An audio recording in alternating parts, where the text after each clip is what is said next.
Akkam jirtan kabajamtoonni fi daawwattoonni viidiyoo kanaa har'aan tanaa isin agarsiisuuf deemnu akkamitti yuutuubii googiliidhaan googilii keessaa afaan oromoo irraa afaan biraatti afaan biraa irraa afaan oromootti akkamitti akka jijjiirtan isin agarsiifna. Nafaana bu'aatiin hordofaa.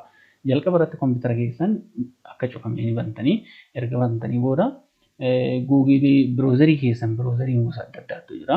Fakkeenyaaf Firefox, Opera, Google Chrome, Microsoft Edge hedduu jira jechaadha biroozarii keessan. Anama kan filadhu Firefox filadhee jira.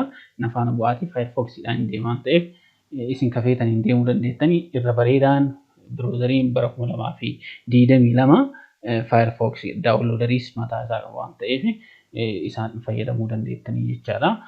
Firefox jechuun ishii tana jechaadha. Kan xiyya kana irratti deemu kana karsariin ittiin irratti argitan kana jechaadha. Isa kana raayit kilikiin jedhaanii raayit kilik ergee booda immoo yookaan dabil kilikiidha akka kanatti banaa jechaadha. Ooppiin jedhee.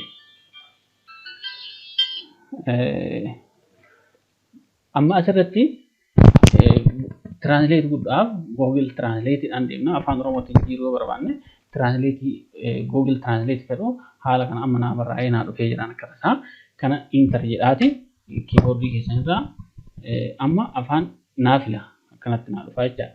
As keessa dhufee bakka kanarraa afaan filachuu danda'a jechaadha.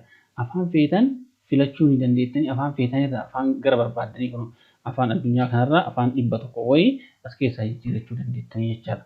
Amma an afaan Oromoo irraa gara afaan Amaariffaa, afaan Ingiliffaa, afaan feetanitti jijjiiruu dandeenya. Afaan Oromootiin fakkeenyaaf an barataadha yoo jedhe akkamitti akka jijjiiru nafaana bu'aa ilaalaa. Ani barataadha. Yeroo ani jedhe amma ani barataadha afaan Ingiliffaatiinis kunoo akkuma isin agartanitti afaan Oromootiin asitti barreessee afaan Ingiliffaatiin kana jijjiiree jira jechaadha. Afaan Spanish jedha. Spanishitti sun jijjiiree Spanish yoo fedhe kun akkanatti jijjiira. Afaan biraa fakkeenyaaf afaan Amaariffaatitti sun jijjiiree kana filadhaa Amaariffaatti kunoo tamariin inni jedha. Asiis afaan Arabiffaatitti sun jijjiiree Arabik jedhu kana filadhaa. Afaan Arabiffaatiin haala argitan kanaan jijjiira jechaadha.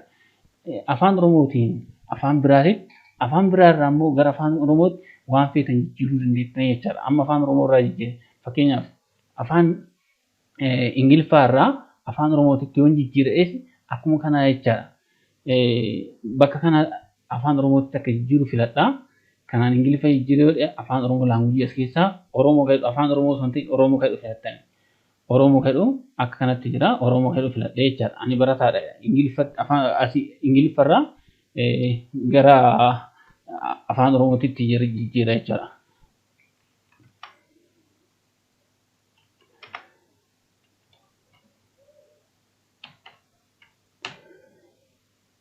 Kunooti akka kanatti jijjiira jechaadha. Afaan Oromoo Ingiliffa irraa afaan Oromootitti jijjiira. Ingiliffa irraa afaan feetanitti jijjiiruu dandeettanii jechaadha. Haala kanaan teekinooloojiin afaan Oromootiin hanga kana deemee jira.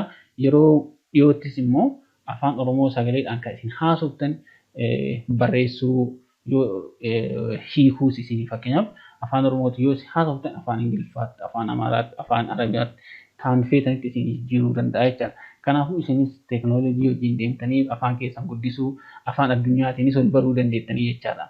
Yeroo kamittuu afaan kana hiikaa isaa gaafachuun hiikaa jechoota yeroo baay'ee ijoolleen barattoota afaan Oromootii afaan Ingiliffaa irraa afaan Oromootti deebisuun hin rakkatan. Haala kanaan immoo silkiidhaanis kompiitaraanis haala salphaa ta'een fayyadamuu dandeettanii jechaadha. Har'aaf asumatti yoo dhaabne yeroo biraa immoo sagantaa biraatti hanga walitti deebinu nagaa keessa nu jiraadha. Bakkuma jiraatanitti nageenyi Rabbii fi Rahman isinirraa jiraatu qopheessuudhaan Abdataan jedhama. Abdataa Kadiri jedhama. Akkasii fayyaa keessa nu jiraadha. Nagaa fayyaan isin biraa turu yeroo mara.